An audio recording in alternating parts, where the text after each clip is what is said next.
Hello everyone, welcome back to the channel. It's been quite a long time, but I've returned from my hiatus. I've been kind of busy being employed. But anyways, today I've got a presentation for you guys. This little 4-inch tablet Kali Linux display. You guys have been awaiting for me to return with gadget videos, and here we are. So this right here is our Raspberry Pi 3 running with an LCD IPS display. I mean, look at those viewing angles, right? And it's touchscreen, right? And actually it reminds me a lot of my Note 4, because if you guys are also 2000 Zoomers, you remember when these things were coming out and they were kind of hot, and they came with these little pens. So I still got one here left here today. Now, I think that Linux on mobile is, kind of a joke at, in its current state. Surprise, this was a screenshot this whole time. This phone is running Linux though, because it's Android, but just the state of Linux mobile, Ubuntu mobile, was the first rendition of it. Now there's different ROMs you can install, and they're not too bad, but in terms of a nice pen tester terminal operating system, you're just never gonna get anything better than a full-blown desktop distro. And indeed, this thing kind of looks cursed being, so tiny and 4 inches, but it functions just as any Raspberry Pi machine would. And this thing is very practical for many reasons.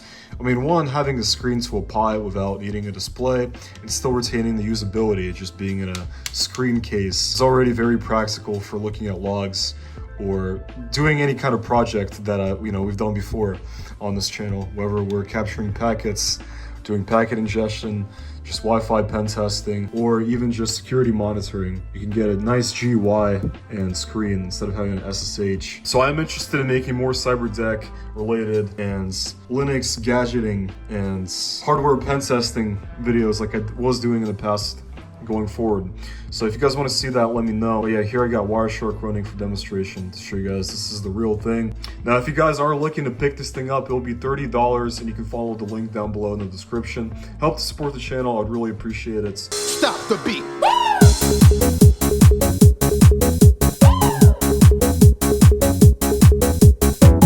So all the products you'll be seeing in this video are going to be in the description down below. If you want to help support the channel, make sure you go ahead and click on those to get your products. And yeah, here it is. The Miuzei touchscreen LCD display for the Raspberry Pi. So here's the look inside the box. Included is also a small fan. And here's a look inside of the instruction manual. So we're going to be needing to install some open source drivers for this, and they will work on Raspbian, Ubuntu, Kali, and Octopi. So I'm assuming that's also Debian based, because all of these were Debian based.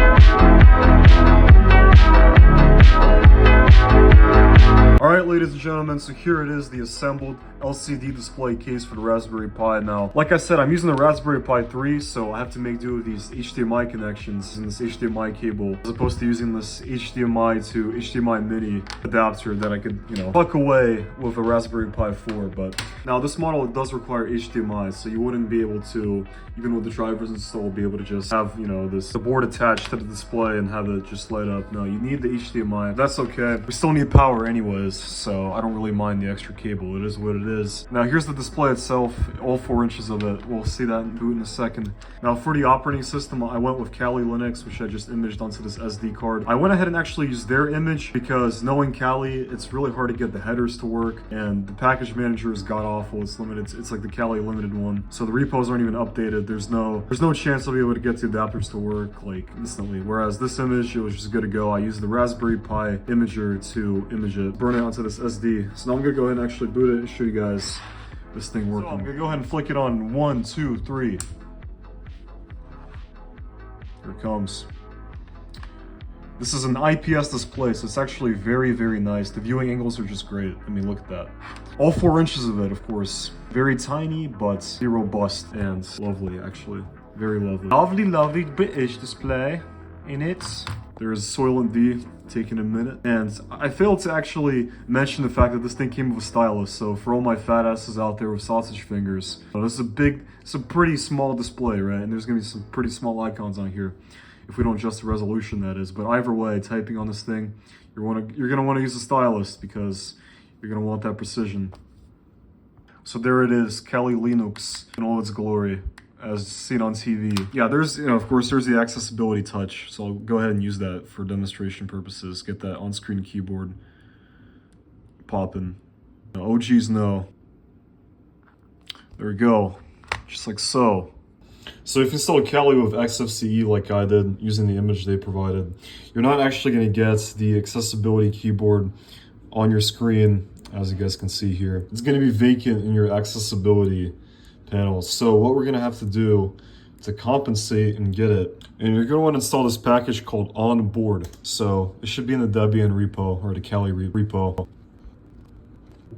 So once it installs, you can go ahead and go back into settings and settings manager, and it should be down here at the bottom in Other. So it's going to be down here in Other onboard settings. We just go ahead and select it. And once we're in here, we go to keyboard, and you can select auto show and editing text. And finally, we need to add it to the panel itself here. So what we'll do is we'll go right click, panel, add new items, launcher, and then over here, we go right click on it, properties, add. We want to type in onboard, say we move it right here. And now anytime we want to go ahead and pull up the keyboard, we just go ahead and launch it like so. It's going to lag the first time that it opens.